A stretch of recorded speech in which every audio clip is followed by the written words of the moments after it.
ও দিদি ভাই, আজ তো বাড়িতে মাংস হয়েছে, রুমালি রুটিটা বানালে কেমন হয়? ভালোই হবে, চল তবে বানাই। ময়দা, পরিমাণ মতন লবণ ও অল্প অল্প জল দিয়ে রুটির থেকে নরম ডো বানিয়ে নেব। ডো তৈরি হয়ে গেছে, ওপর থেকে সাদা তেল মাখিয়ে 30 মিনিট ঢাকা দিয়ে রাখবো। 30 মিনিটস হয়ে এসেছে, ঢাকা খুলে ডোটাকে ভালো করে মথে নিতে হবে।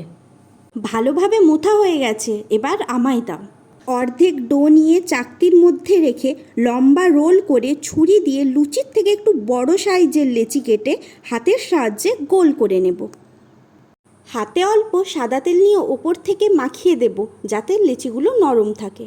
এবার একটা লেচি নিয়ে লুচির সাইজে বেলে সাইডে রাখবো। আরও একটা লেচি নিয়ে একইভাবে বেলে নিয়ে ওর উপরে একটু সাদা তেল মাখিয়ে ময়দা ছড়িয়ে সাইডে রাখা রুটি ওর উপরে দিয়ে সমান করে মিলিয়ে যতটা সম্ভব পাতলা করে বেলে নেব। এদিকে প্যান গরম হয়ে এলো, তোর কি বেলা হয়েছে? নিয়ে নাও, তৈরি।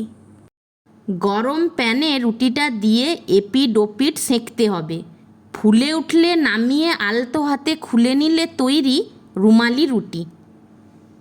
দিদিভাই, আরও একটা পদ্ধতি তো দেখাও। হ্যাঁ, সেকেন্ড পদ্ধতিতে রুটি গরম প্যানে দিয়ে এপিঠ ওপিঠ অল্প সেঁকে জালির সাহায্যে ফুলিয়ে নিতে হবে। নামিয়ে নিয়ে খুলে নিলেই তৈরি পাতলা রুমালি রুটি। রুমালি রুটি তো তৈরি হয়ে গেল, দেখবি কতটা সফট হয়েছে। হ্যাঁ, অনেকটাই সফট হয়েছে। চলো তবে চিকেন কষা দিয়ে টেস্ট করা যাক।